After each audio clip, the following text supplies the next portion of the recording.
എൻ്റെ പേര് നീതു. ഞാൻ രാജഗിരി എഞ്ചിനീയറിംഗ് കോളേജിൽ മാത്തമാറ്റിക്സ് ഡിപ്പാർട്ട്മെൻറ്റിൽ അസിസ്റ്റൻറ്റ് പ്രൊഫസറായിട്ട് വർക്ക് ചെയ്യുന്നു. എനിക്ക് നല്ല സിവിയർ ബാക്ക് പെയിൻ ആയിട്ടാണ് ഞാനിവിടെ വരുന്നത്. എനിക്ക് L4, L5 ഡെസ്ക് ബൾജിൻ്റെ ഇഷ്യൂസ് ഉണ്ടായിരുന്നു. അതുപോലെ ടെയിൻ ബോണിനും ചില ഇഷ്യൂസ് ഉണ്ടായിരുന്നു. കുറച്ചൊക്കെ അലോപ്പതി ചെയ്തുകൊണ്ടിരിക്കുമ്പോഴാണ് എൻ്റെ ഒരു ഫ്രണ്ട് വഴി ഞാൻ ഒലീവ് ആയുർവേദ ഹോസ്പിറ്റലിനെ പറ്റി അറിയുന്നതും അവിടെ ഡോക്ടർ ജോബിൻ ജേക്കബിനെ കൺസൾട്ട് ചെയ്യുന്നതും.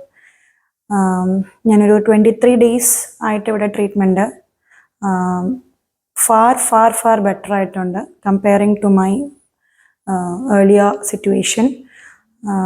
നമുക്ക് കൃത്യമായി ഉള്ള ഗൈഡൻസും എന്തൊക്കെ ട്രീറ്റ്മെൻറ്റാണ് ചെയ്യുന്നതെന്നുള്ള കൃത്യമായിട്ടുള്ള വിവരങ്ങൾ ഡേ ബൈ ഡേ നമുക്ക് അപ്ഡേറ്റ് ചെയ്യും.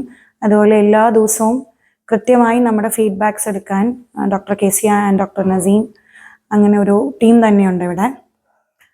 പിന്നെ ആയുർവേദ തെറാപ്പിസ്റ്റുകളെ പറ്റി പറയുകയാണെങ്കിൽ അവർ ഭയങ്കര ഫ്രണ്ട്ലി ആണ്. നമുക്കൊരു അൺകംഫർട്ടബിൾ ഫീൽ ചെയ്യില്ല. നമ്മൾ നല്ല കംഫർട്ടബിൾ ആക്കിയിട്ട് എങ്ങനെയൊക്കെ നമ്മുടെ ഒന്ന് ഫ്രണ്ട്ലി മാനറിലാണ് അവർ അവരുടെ ട്രീറ്റ്മെൻറ്റും കാര്യങ്ങളും എല്ലാം ചെയ്യുന്നത്.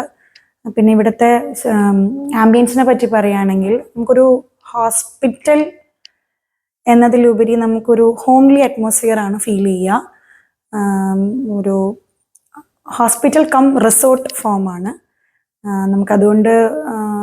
ഇപ്പം ഈവൻ നടക്കാനൊന്നും ബുദ്ധിമുട്ടില്ലാത്തൊരു പേഷ്യൻ്റ് ആണെങ്കിൽ ഒറ്റയ്ക്ക് വന്ന് നിൽക്കാൻ ഒരു പേടിയും വേണ്ട, ബൈസ്റ്റാൻഡേണ്ട ആവശ്യമൊന്നുമില്ല. ഇവിടെ ഫാമിലി ആയിട്ട് വന്ന് നിൽക്കാനാണെങ്കിലും അതിനുള്ള എല്ലാ പ്രൊവിഷനും ഇവിടെ ഉണ്ട്.